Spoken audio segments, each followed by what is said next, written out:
我哋公司其實係叫 Summer Beauty， 好似一個 summer 咁，好陽光嘅少女去扮靚，同埋一個做完 facial 好有朝氣咁樣可以出呢個門口咯。我哋2016年成立嘅，咁到而家為止啦，都已經成立咗8年有多啦。其實我本身個人都比較注重儀容啦，同埋比較貪靚啦，都已經有28年嘅歷史啦。好想每一個女士或者每一個女孩子都可以有一個漂亮嘅面孔，同埋提升自己嘅自信咯。香港嘅美容技術呢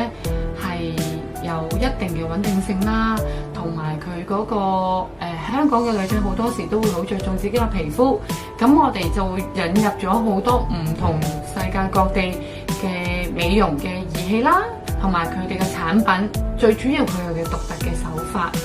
去幫助每一個女士。咁我哋想打入大陸國內嘅市場呢，咁我覺得可以大家互短不足，互補長處啦。